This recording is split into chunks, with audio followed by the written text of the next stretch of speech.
সিআইডিকে phone করি। Hello. হ্যাঁ, আপনি বলুন। হ্যালো। মদনবাবু বলুন, মদনবাবু কি হলো?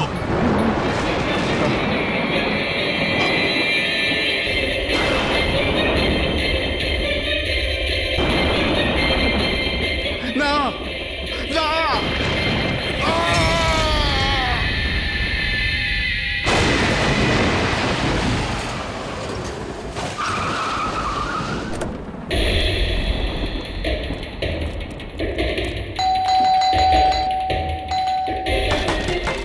মদনবাবু,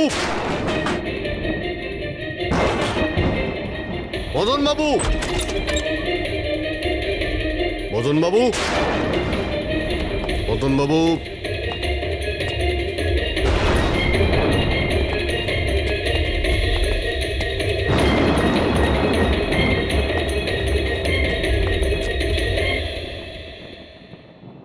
দয়া,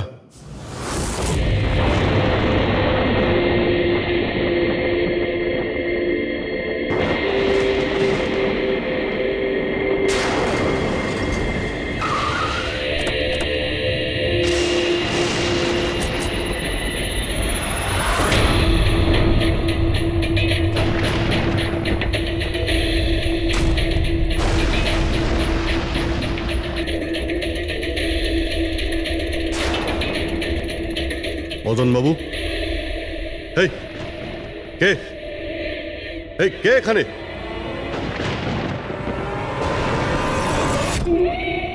এটা কি?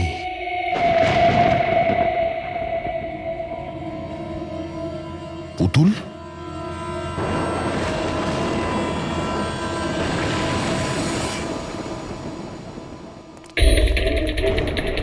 অভিজিৎ,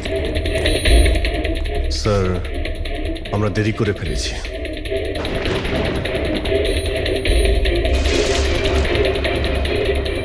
মাই গড,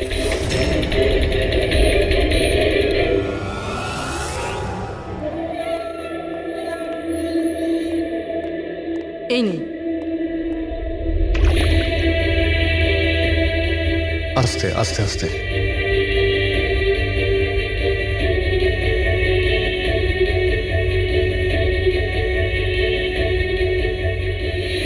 মদনবাবু, আপনি ঠিক আছেন তো? কেন, কি হয়েছে আপনার? কেউ আছে যে আমাকে প্রাণে মারতে চায়? কে? ও আমার আশেপাশেই আছে। আমাকে কখনো একলা ছাড়ে না। হয়তো এখনো আমাকে দেখছে, শুনছে। দেখুন মদনবাবু, একদম চিন্তা করবেন না, আপনার কিচ্ছু হবে না, আমরা আছি না? মদনবাবু, আপনি কার কথা বলছেন? কে কে আপনাকে বিরক্ত করছে? পুতুল, কাঠের পুতুল। কাঠের পুতুল? হ্যাঁ। না মানে ওটা ওরকম নয়, যারা কথা বলতে পারে না, অন্যের ইশারায় নাচে। এই কাঠপুতুলগুলো কথা বলে, কথা বলতে পারে, নিজেরা চলে চলে ফিরে বেড়ায়।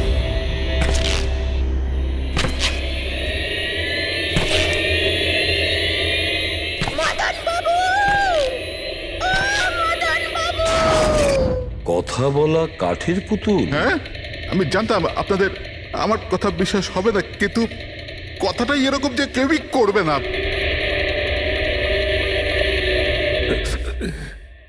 স্যার, আপনি এরকম কোনো পুতুলের ব্যাপারে শুনেছেন কখনো? না, জানেন কিছুদিন আগে আমার সাথে কি হয়েছিল? ওই দিন আমার জন্মদিন ছিল, ঘরের বেল বাজলো, তো আমি ভাবলাম যে আমার বন্ধুরা আমার সঙ্গে দেখা করতে এসেছে।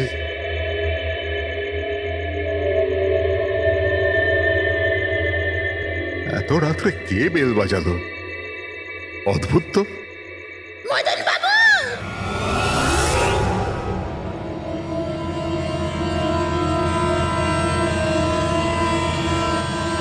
কে? দেখতে পাচ্ছেন না আমি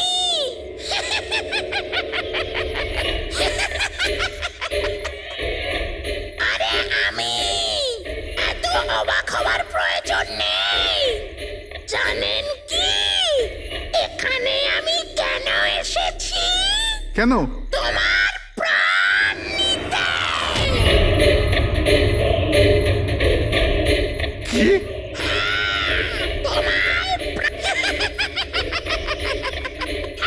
রবি, কবিতা, তাড়াতাড়ি এদিকে এসো।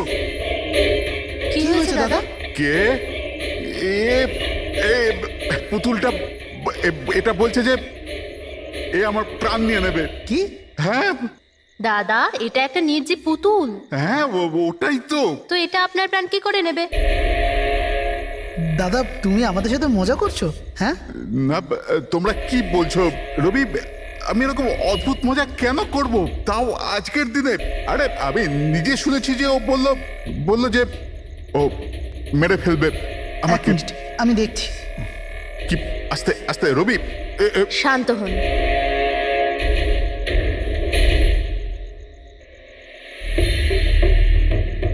দাদা মনে হচ্ছে তোমার সাথে কেউ মজা করেছে। এই কাঠের পুতুলের মধ্যে কেউ মনে হয় স্পিকার ফিট করেছে। চেক করো, হয়তো কোনো স্পিকার আছে।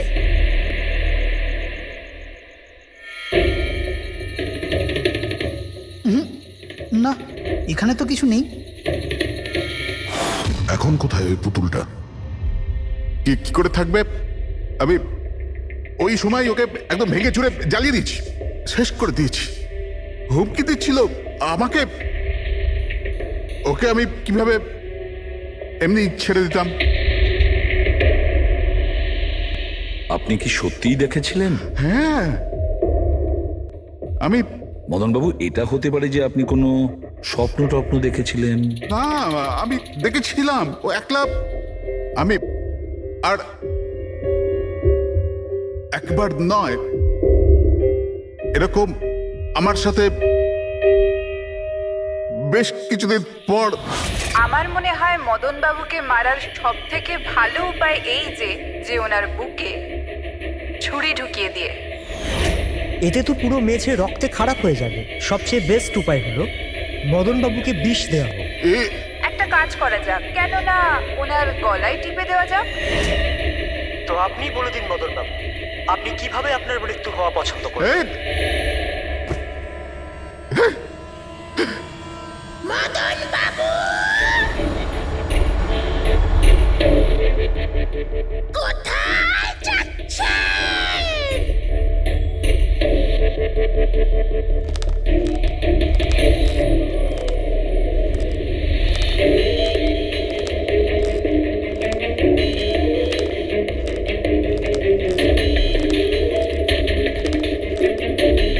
তো বলুন মদন বাবু।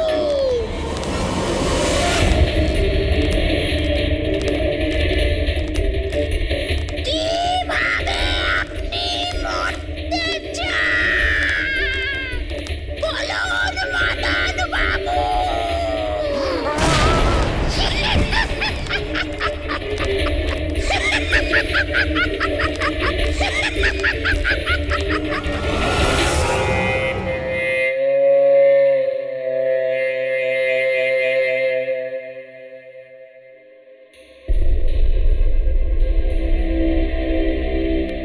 সত্যি মদনবাবুর প্রাণ সত্যি সংশয় ছিল। উনি সত্যিই বলছিলেন, কোনো ভ্রম ছিল না। এর মানে স্যার, মদন বাবুর খুন এই পুতুলটা করেছে? কি যে বাজে কথা বলো না। পুতুল আবার খুন করতে পারে নাকি? তাহলে স্যার খুনটা করলো কে? সেই ফেডরিক, যে কাঠের পুতুলের খেলাটা ভালো করে জানে। যখন আমরা এখানে এসেছিলাম তখন এই পুতুলটার হাতে এই ছুরি ছিল। সমস্ত প্রমাণ তো এর দিকেই আঙুল তুলছে। তাহলে খুন এই করেছে। দাদা, দাদা প্লিজ প্লিজ। দাদা, স্যার, এই পুতুলটা খুন করেনি। এক মিনিট, আপনারা কে? স্যার, আমি কবিতা, ওনার স্ত্রী। আর ইনি মদন দা, ওনার বড় ভাই। উনি হলো রবি। তাহলে আপনারা এতক্ষণ কোথায় ছিলেন, কি করছিলেন? স্যার আজ আমাদের ম্যারেজ অ্যানিভার্সারি, সেজন্য আমরা বাইরে ডিনার করতে গেছিলাম। আমরা মদন দাকেও বলেছিলাম সাথে যেতে, কিন্তু উনি বারণ করে দিলেন। আর এইসব আপনি বলছেন যে মদনবাবুর খুন এই পুতুল করেনি? হ্যাঁ স্যার, এই পুতুলটা খুন করেনি। আপনি কি জানেন খুনিকে? আমার পুরো বিশ্বাস ওনার খুন সাদুল করেছে।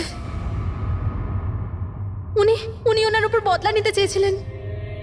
আচ্ছা, যার কথা বলছেন সে কে? কিসের প্রতিশোধ নিতে চাইছে? সাদুল একজন ভেন্টাকলিস্টার ভয়েস ওভার আর্টিস্ট ছিল। মদনদা আর রবির বড়দা অঙ্কুশদার ছোটবেলার বন্ধু। অঙ্কুশদার ছোটবেলা থেকেই সাদুলকে খুব ভালোবাসতো। যখন উনি দেখলেন সাদুল জীবনে কত ঠোকর খাচ্ছেন, তো 5 বছর আগে উনি নিজের বাড়িটা সাদুলকে দিয়ে দিলেন, যাতে উনি ওনার থিয়েটার গ্রুপ চালাতে পারেন। যদি ওরা কোনোদিন অঙ্কুশদাকে ভাড়ার টাকা দিতে পারেনি, কিন্তু অঙ্কুশদার এই নিয়ে কোনোদিনই কোনো দুশ্চিন্তা হয়নি, কারণ উনি জানতেন যে এই কলাতে অত পয়সা পাওয়া যায় না। সাদুল আর ওনার স্টুডেন্টরা অঙ্কুশদার বাড়ি থেকেই নিজেদের ভেন্ট্রালোকুইজমের প্র্যাকটিস করত। পুতুল দিয়ে কথা বলানো এই শিল্পের ঘন্টার পর ঘন্টা বসে রিহার্সাল করতো। তাহলে একটা কথা তোমরা ভালো করে বুঝে নাও, ভেন্ট্রিলোকিজম এই শিল্পটা সহজ নয়, কিন্তু এটা আবার এতটাও মুশকিল নয়। এই শিল্পটা করার যে পদ্ধতি, এটার নামেই লুকিয়ে আছে। ভেন্ট্রিলোকিজম একটা ল্যাটিন শব্দ, যাতে ভেন্টারের মানে হচ্ছে পেট আর লোকি মানে হচ্ছে বলো। তাহলে ভেন্ট্রিলোকিজমের অর্থ পেট দিয়ে বলো। যেমন, হ্যালো বরুণ, কেমন আছো? তারপর একদিন অঙ্কুশদা মারা গেলেন, আর সব কিছু বদলে গেল। কারা? আরে আরে আরে আপনারা কি করছেন? আরে কি হলো? আপনারা কে? আরে কি করছেন? কি করছেন? এরকম করছেন কেন আপনারা? আপনারা কারা?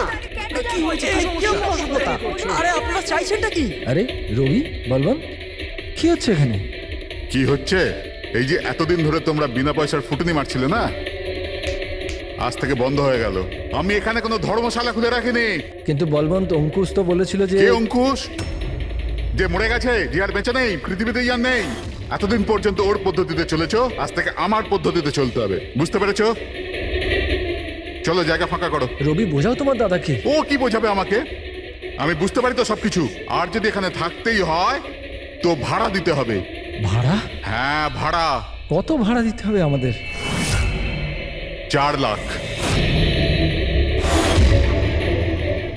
4 লাখ? 4 লাখ টাকা তো আমাদের কাছে নেই। নেই যখন তখন খালি করো, না হলে আমি পুলিশকে ডেকে তোমাদের সবাইকে জেলে পাঠিয়ে দেবো, আর ওখানে থাকবার জন্য কোনো ভাড়াও দিতে হবে না। বলবন্ত, আমাদের কিছুটা সময় দাও। তাড়াতাড়ি আমরা কোথায় যাব? সময় টময় কিছু পাওয়া যাবে না। অনেক দেখেছি, অনেক হয়েছে তোমাদের তামাশা। চলো স্যার চলো। এরকম করবেন না প্লিজ স্যার, প্লিজ স্যার এরকম করবেন না আর স্যার, 1 মিনিট, যতদিন না তোমরা আজ পর্যন্ত ভাড়া দিচ্ছ, এই যে তোমাদের জিনিসপত্র পড়ে আছে না, আর এগুলো কি, এই কাঠপুতুলগুলো, এগুলো সব আমার কাছে থাকবে। কিন্তু তুমি এই সমস্ত জিনিস নিয়ে নিলে আমরা ভাড়া কি করে দেব? ওসব আমি জানি না। স্যার এরকম করবেন না স্যার, আমরা আপনার সব টাকা মিটিয়ে দেবো স্যার, প্লিজ। স্যার, আপনার এগুলোকে নিষ্প্রাণ কাঠের পুতুল মনে হয়, কিন্তু আমাদের কাছে এগুলো প্রাণের সমান। ও ভাই ট্র্যাজেডি কিং, তোমার এই যে সব মেলোড্রামা আছে না, এগুলো আমার দাদা অঙ্কুশের সাথেই চলতো, আমার সাথে নয়। আর এই যে কি এ 4 লাখ টাকা রোজগার করে দেবে এই কাঠপুতুলগুলো। আরে 4 লাখ কি, 4400 টাকাও রোজগার করে দিতে পারবে না এই কাঠপুতুলগুলো। জানো কেন? কারণ এই শিল্প শেষ হয়ে গেছে, জিরো।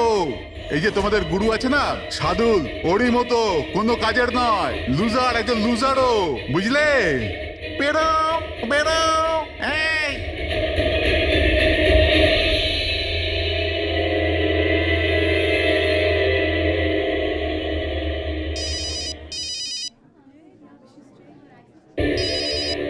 এও না। কে দাদা? আবার কে? সাদুল বারবার আমাকে এভাবে ফোন করে হুমকি দিচ্ছে। আমি দেখছি। হ্যালো। আমি আসছি তোকে মারতে। এবার তোর জীবন কিছুদিনের অতিথি মাত্র। হ্যালো দাদা, আমার মনে হয় আমাদের পুলিশ স্টেশনে যাওয়া উচিত। পুলিশ ডিপার্টমেন্টে আমি একজনকে চিনি, হয়তো ও আমাদের সাহায্য করতে পারে। হ্যাঁ দাদা, আমি এটুকু বিশ্বাস করতে পারিনি যে এই সাদুল এত বড় পাগল হবে। আমাদের পুলিশের কাছে যাওয়া উচিত। কোনো লাভ নেই, এই সাদুল নিজের মোবাইল থেকে ফোন করছে না, কোনো ল্যান্ডলাইন নাম্বার থেকে করছে। Landline number? আমি খোঁজ নিচ্ছি নাম্বারটা কোথাকার। কি? এটা কি বলছো তুমি? হ্যাঁ ঠিক বলছি, এই নাম্বার এই হসপিটালের মর্গ রুমের। সাদুল আমাকে হসপিটালের মর্গের রুম থেকে কেন ফোন করবে? এই নাম্বার থেকে এনাদের কাছে ফোনে হুমকি দিচ্ছে, কাল রাত আর আজ সকালেও দিয়েছে, টানা 3 দিন ধরে আসছে। কে করছে এই কল? স্যার এই ফোন দিয়ে কারোরই ফোন করবার কোনো অনুমতি নেই। আমি সারাদিন এখানেই থাকি, এই ফোন থেকে কেউ কোনো ফোন করেনি। তাহলে তুমি নিশ্চয়ই কল করেছো। স্যার আমি কেন ফোন করব? আমি তো আপনাদের চিনিও না। হ্যাঁ হতে পারে তুমি সাদুলের কথা করেছো। কি নাম বললেন আপনি? সাদুল। সাদুল? এই যে এ হলো সাদুল, চেনো তুমি একে? এ আপনাদের কি করে কল করবে? কেন করতে পারবে না কল?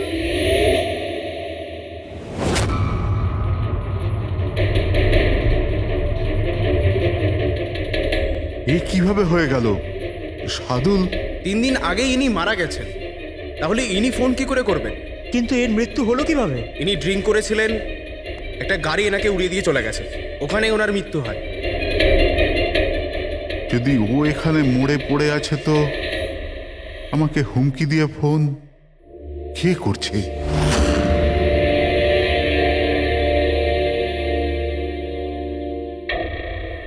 স্যার হ্যাঁ, পুলিশের রেকর্ড অনুযায়ী তো এই সবকটা কল মর্গের ল্যান্ডলাইন থেকে এসেছিল। কিন্তু মর্গেন ল্যান্ডলাইন তো কেউ ইউজই করে না, তাহলে সব কি করে? পূরবী ভালো করে চেক করো, দেখো ব্যাপারটা কি। মনে হচ্ছে ব্যাপারটা গোলমেলে। স্যার হ্যাঁ, উনি কিচ্ছু জানতে পারবেন না, আপনি এরকম কেন বলছেন? কারণ সিআইডি স্যার জীবিত লোকেদের ধরতে পারে, আত্মাদের নয়। আর আমি জানি এটা সাদুলের আত্মাই করেছে। দেখুন এই আত্মা বলে কিছুই হয় না, আর আপনি একজন এডুকেটেড পার্সন হয়ে এইসব বলছেন? আপনিও তো পড়াশুনো জানা, আপনি বলুন না একটা লাশ মর্গ থেকে ফোন কি করে করতে পারে? কি করে ওই মদনদার সাথে ওই পুতুলটা কথা বলতে পারে? স্যার তাদের এটা নর্মাল মনে হচ্ছে।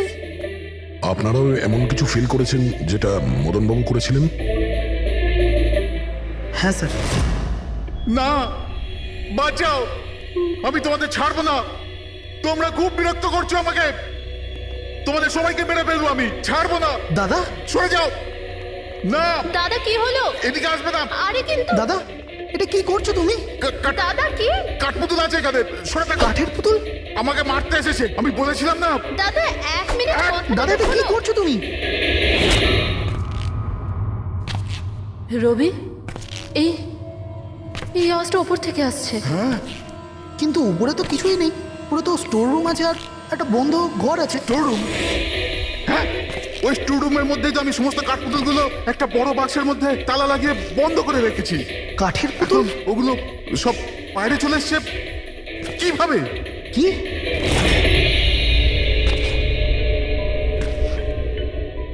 দাদা তুমি তুমি ভয় পেও না, এসো উপরে এসো। রবি কিন্তু চলো আস্তে আস্তে সামলে।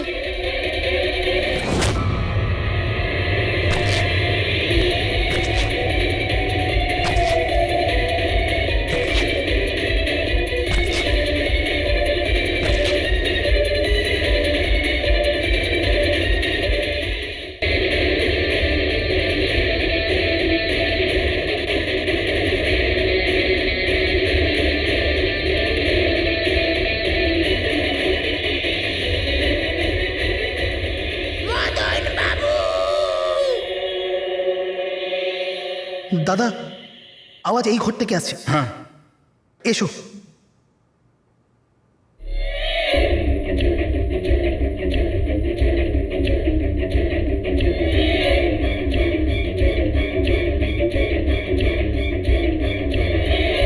মদন বাবু,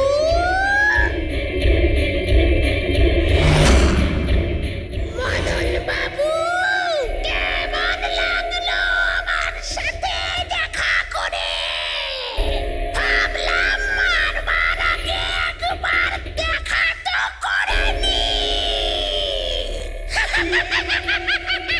আমি বুঝেছিলাম না কথা বলে।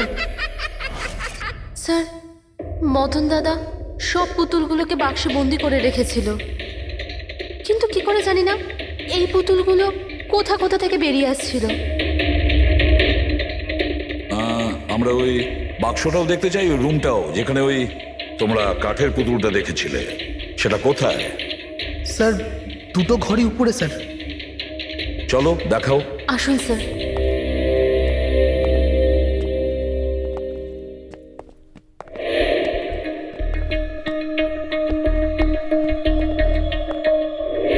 স্যার পায়ের আওয়াজটা আমরা করিডোরে শুনেছিলাম, আর ওই পুতুলটা আমরা এখানে এখানে দেখেছিলাম স্যার।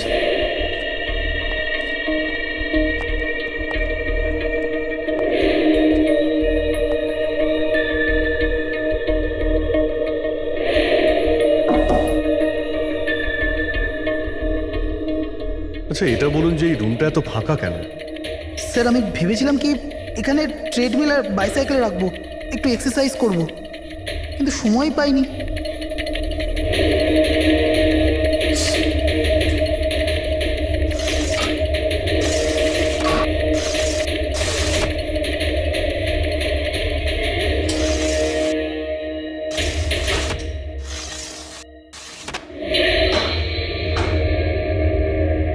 স্যার এটা তো বন্ধই হচ্ছে না।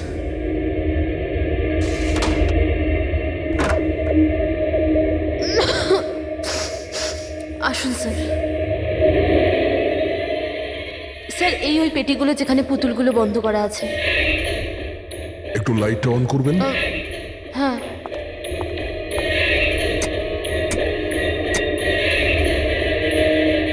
স্যার এই ঘরটা অনেক দিন ধরে বন্ধ আছে, তো মনে হয় বাল্বটা খারাপ হয়ে গেছে।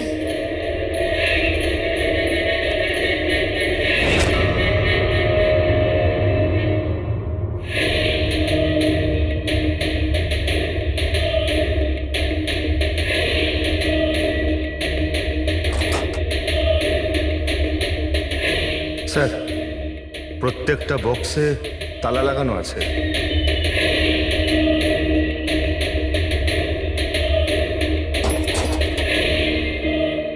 কিন্তু এই তালাটা শক্তপোক্ত নয়, যে কেউ একে খুব সহজেই খুলতে পারে।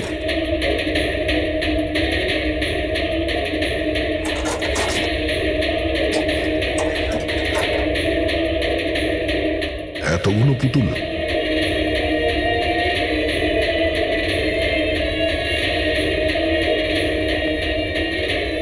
দেখি একটু এতে কোনো মেকানিজম করা নেই তো? স্যার আমি আপনাকে বলছি তো এরা কথা বলে না। স্যার নিশ্চয়ই সাদুলের আত্মা এসে এদের কথা বলায়। ভেতরে কোনো মেকানিজম কিন্তু কোনো স্পিকার তো নেই যার থেকে আওয়াজ আসবে। স্যার উনি কিন্তু ঠিক কথাই বলছেন, না তো কোনো মেকানিজম আছে না কোনো স্পিকার, কিন্তু তাহলে এই পুতুলগুলো কথা বলে কি করে?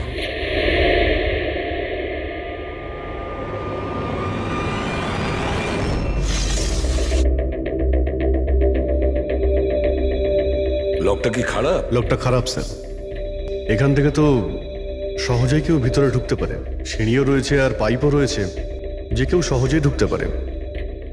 আর যে সহজে এই রুমে ঢুকতে পারে সে বাক্সতে বন্ধ থাকা কাঠের পুতুলগুলোকে উঠিয়ে বাইরে যে কোনো জায়গায় রাখতে পারে, যেভাবে এখানে রাখা ছিল তোমাদের ভয় দেখানোর জন্য। স্যার মানে মানে এটা কোনো আত্মা নয়। আরে ওই আত্মার কথা ছাড়ো তো, আত্মা হয়ই না। এটা সেই হতে পারে এই বাড়ির প্রত্যেকটা কোণা সে চেনে, প্রত্যেকটা কোণা। আর তাছাড়াও কাঠের পুতুলের ব্যাপারেও খুব ভালো মতো জানে। আর এরা হতে পারে সাদুলের স্টুডেন্ট। সাদুলের স্টুডেন্ট খোঁজ নিয়ে দেখতে হবে যে সাদুলের স্টুডেন্টস এই মুহূর্তে কোথায় আছে আর কি করছে। হাই, আমার নাম হলো ফ্রিডা। আমার নাম দীপেশ। আমার নাম হলো তরুণ। আর আমার নাম লোচন।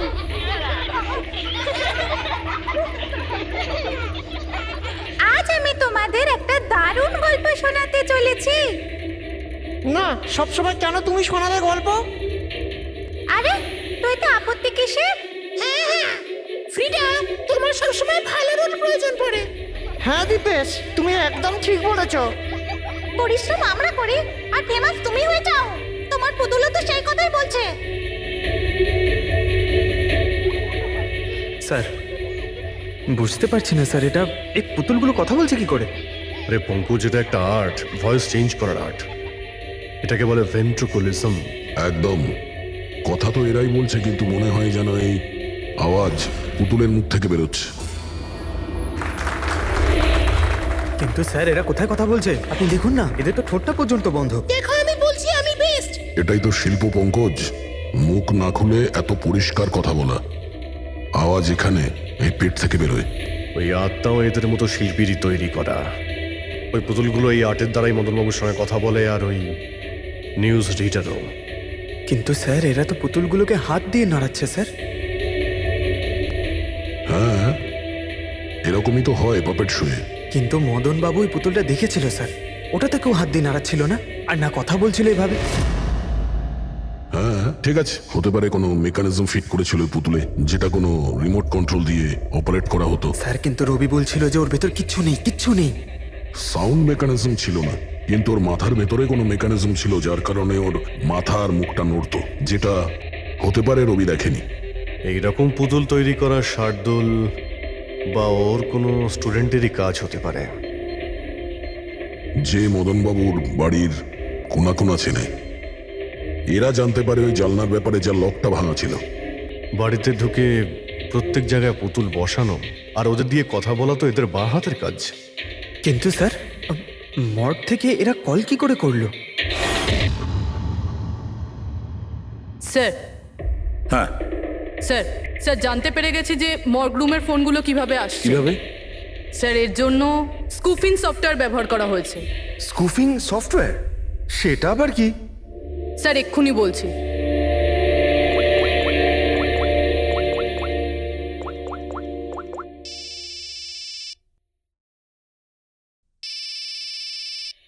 কি যন্ত্রণা! আমার ওয়াইফকে এখনই ফোন করতে হলো। হ্যাঁ স্যার, আমি কারেন্টের বিলটা দিতে না আবার ভুলে গেছি। মনে হয় লাইনটা কেটে দিয়ে গেছে। আমাকে বকবে বলেই ফোনটা করেছে। ফোনটা তোলা ঠিক হবে? ধরো, যাও তাড়াতাড়ি কথা বলে নাও। হ্যালো, হ্যাঁ আমি বাড়ি ফেরার সময় কারেন্টের বিলটা দিয়ে বাড়ি যাবো। রেডি স্যার, এইবার কারেন্ট কেটেই যাবে। আরে পুরবি, তুমি ফোন করেছিলে? কিন্তু এটা তো আমার ওয়াইফের ফোন নাম্বার। পুরবি, এটা করলে কি করে? স্যার এটাই তো এই সফটওয়্যারের বিশেষত্ব। ফোন যেখান থেকেই করো, নাম্বার সেটাই দেখাবে যেটা আপনি চাইবেন। কিন্তু পুরবি, তুমি এই সফটওয়্যারটা পেলে কোথা থেকে? স্যার সাইবার ইউনিট থেকে নিয়েছি। আর স্যার এর সাহায্যে শুধু নাম্বারই নয়, বরং কোনো মানুষ তার লোকেশন পর্যন্ত ভুল বলতে পারে। ওরে বাবা রে!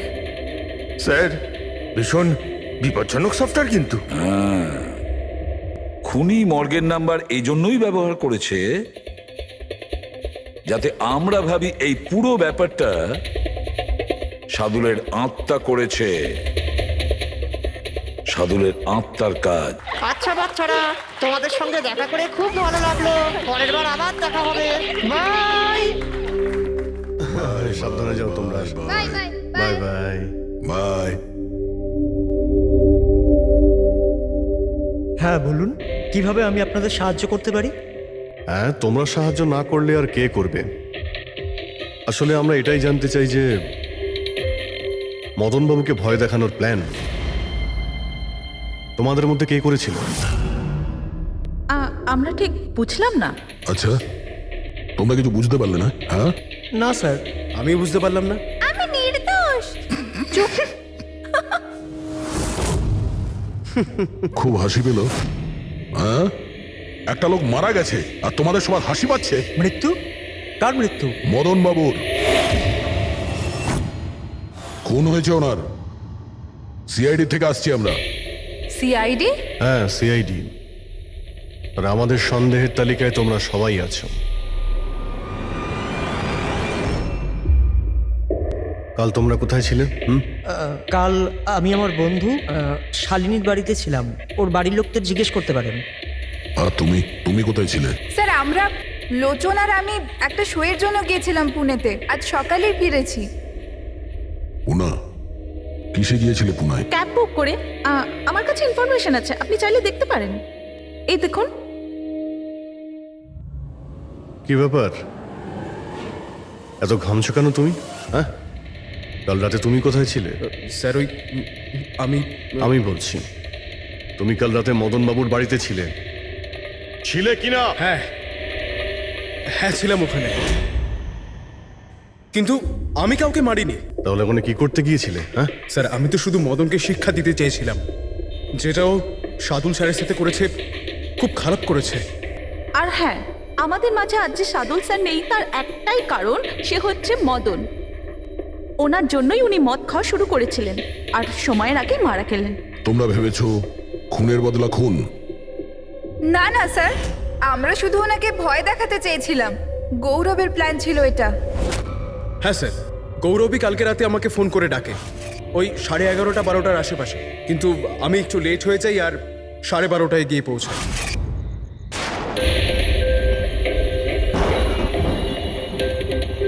আজ তো এমনিতেই অনেক লেট হয়ে গেছি, মেরেই ফেলবে গৌরব আমাকে।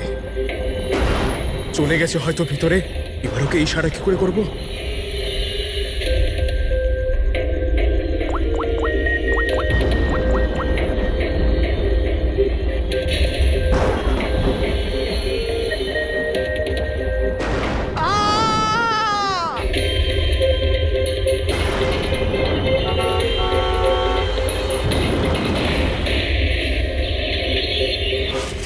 গন্ডগোল তো করেই ফেলেছো, মদন বাবুর খুন হয়ে গেছে।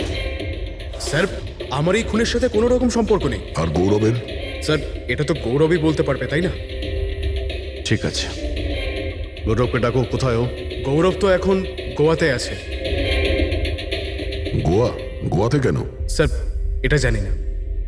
ওকে কিন্তু বাঁচানোর চেষ্টা করবে না, নাহলে তুমি ফেসে যাবে, বুঝেছো? না স্যার, এরকম ব্যাপার নয়। কালকে রাতে যখন ওকে আমি ফোন করি তখন ওর ফোন বন্ধ ছিল। আজকে সকালে মেসেজ আসে আমার কাছে। মেসেজ দেখাও তো। স্যার কাল রাত্রে যেটা হয়েছিল সেটা হওয়ার কথা নয়। আমি গোয়া পৌঁছে গেছি কিছুদিন গা ঢাকা দেওয়ার জন্য। কিন্তু এ গোয়াতে কখন পৌঁছলো আর কিভাবে? যখন আমরা ক্রাইম সিনে পৌঁছেছিলাম তখন তো ও ওখানে ছিল না। হ্যাঁ, যদি আমরা এটাও ভেবে নিই যে যখন আমরা ওখানে পৌঁছলাম তার ঠিক আগে ও ওখান থেকে বেরিয়ে গেছে, তাহলে ও গোয়া কি করে পৌঁছবে? খুন হয়েছিল রাত 1টার সময় আর তারপরে আমরা ওখানে পৌঁছেছি। ফ্লাইট নেই গোয়া যাওয়ার জন্য। স্যার হতে পারে ফ্লাইটে না গিয়ে বাসে বা গাড়ি করে গেছে হয়তো। না পঙ্কজ, ড্রাইভ করে গোয়া পৌঁছতে মিনিমাম 12 ঘন্টা লাগে, আর এই মেসেজটা এসছে সকাল 9টার সময়। মানে গোয়া পৌঁছানোর আগেই ও মেসেজ করে দিয়েছে যে ও গোয়া পৌঁছে গেছে। পঙ্কজ, খোঁজ নিয়ে দেখো যে গৌরবের ফোনের লাস্ট লোকেশন কোথায় দেখাচ্ছে। তুমি গৌরবের নাম্বারটা দাও। আচ্ছা ঠিক আছে, থ্যাংক ইউ স্যার। গৌরবের শেষ লোকেশন ছিল ওই মদনবাবুর বাড়ি, আর কাল রাত 11:30টার সময় ওর মোবাইল বন্ধ হয়েছে। 11:30? Hello, thank you sir. Gaurav নামের কোনো ব্যক্তি গোয়ার কোনো ফ্লাইটেই ছিল না, না আজকে সকালে না কাল রাতে। আর তাছাড়া স্যার, একে কোনো এয়ারপোর্টে সিসিটিভি ফুটেজেই দেখা যায়নি। মানে আমাদের সন্দেহ একদম ঠিক, গৌরব এখানেই আছে। তাহলে ও বা অন্য কেউ ওর ফোন থেকে এই মেসেজটা পাঠিয়েছে যে ও গোয়া চলে গেছে। কিন্তু স্যার কেউ এরকমটা করবে কেন? সেটা তো আমি জানি না ফ্রেডি, কিন্তু একটা কথা আমি বুঝতে পারছি না, গৌরব তো চাইলে যে কোনো সময় মদনবাবুকে মারতে পারতো। এসব নাটক করার কি প্রয়োজন ছিল? আর ওরার 4 জন এই কাঠপুতুলের খেলাটাই বা কেন খেলছিল? আর ও যদি মদনবাবুকে মেরেই থাকে তাহলে ওর 4 জন বন্ধুকে কেনই বা বললো না? সন্দেহটা আমার এইখানে। এর একটাই কারণ বস, হতে পারে গৌরবকে তাড়াহুড়োতে মদনবাবুকে মারতে হচ্ছে যখন ও ধরা পড়ে যায়, আর না হলে খুনি গৌরব না অন্য কেউ। স্যার খুনি যদি অন্য কেউ হবে তাহলে গৌরব কোথায়? হতে পারে খুনি গৌরবকে মেরে গায়েব করে দিয়েছে, আর আমাদের সামনে এমন প্রমাণ ফেলে দিয়েছে যে আমাদের মনে হয় যে ও পালিয়ে বেড়াচ্ছে, গোয়াতে আছে ও। এই লোকটা ভাঙা রয়েছে। এই জানলা দিয়ে গৌরব আর ওর বন্ধুরা ভিতরে আসতো আর মদনবাবুকে ভয় দেখাতো। আর এই গৌরব কাল রাতে এখানে এসেছিল, তারপর থেকেই গায়েব হয়ে গেছে। তাহলে হতে পারে ওর সঙ্গে যা হয়েছে এখানেই হয়েছে। কিন্তু ওর সাথে যদি এখানে কিছু হয়ে থাকে তাহলে কিছু না কিছু তো ট্রেসেস পাওয়া উচিত। তাহলে একবার টেস্ট করে দেখা যাক। রবি, স্যার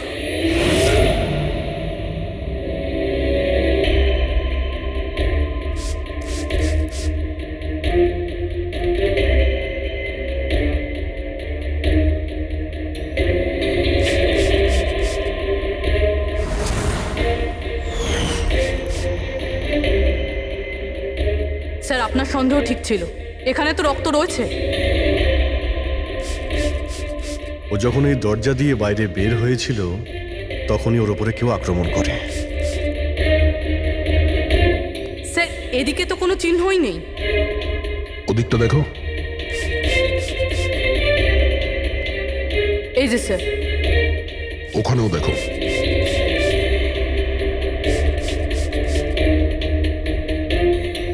ও, তার মানে হামলা করার পর গৌরবকে টেনে হিচড়ে স্টোর রুমের কাছে নিয়ে আসা হচ্ছে।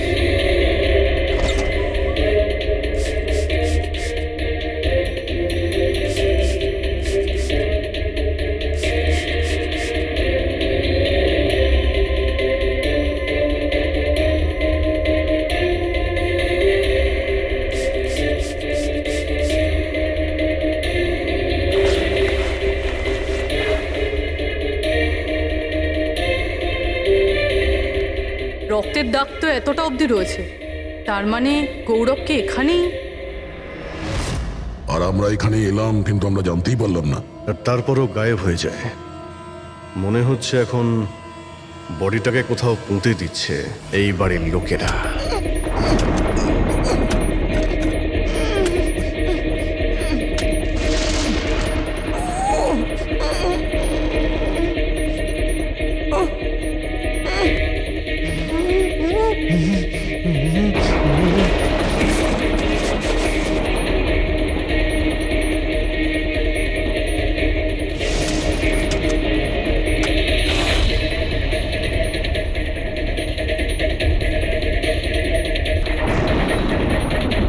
সিআইডি?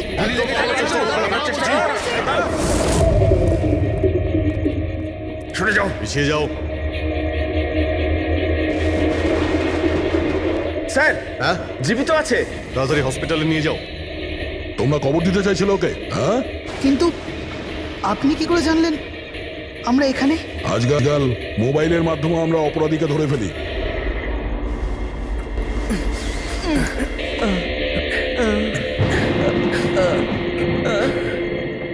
চলো তাড়াতাড়ি নিয়ে যাও ওকে। চলে এসো।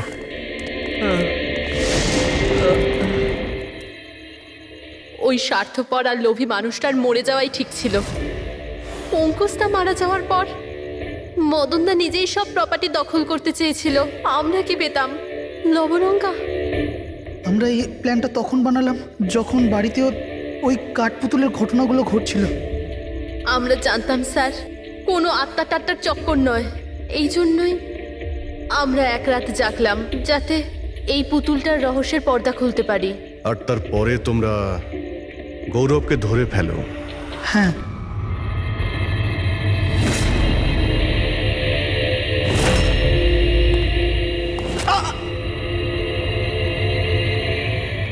গৌরবের থেকে সব সত্যিটা জানার পর আমরা ভাবলাম যে ওর ওই কাঠপুতুলের খেলার সুযোগ নিয়ে আমরা মদন দাদাকে মারতে পারি। আর সেই কারণে গৌরবের ওপর হামলা করে ওকে বাক্সে ঢুকিয়ে দিয়েছো। আর তারপর মদনবাবুকে খুন করে আমাদের বোকা বানাতে চেষ্টা করেছো। আর এটা দেখাতে চেয়েছিলে যে খুন পুতুল করেছে। হ্যাঁ, আমরা জানতাম যে সিআইডি কখনোই আত্মাদের গল্প আর পুতুলদের খেলার উপর বিশ্বাস করবে না। আর আপনারা সোজা সন্দেহ করবেন সাধুলের স্টুডেন্টদের, বিশেষ করে গৌরবের ওপর। আর আমাদের মিসলিড করার জন্য গোয়ার ওই মেসেজ পাঠিয়ে দিলে। হ্যাঁ, আমরা ভেবেছিলাম যে আপনারা সারা জীবন ধরে গৌরবকে এখানে ওখানে খুঁজতে থাকবেন আর আমরা ওকে মেরে এখানে পুঁতে দেবো। টাকার জন্য তোমরা নিজের দাদাকে মেরে ফেলেছো। কি করবে এই টাকা নিয়ে? আর না এখন এই টাকা তোমাদের জেলে যাওয়ার থেকে বাঁচাতে পারবে, আর না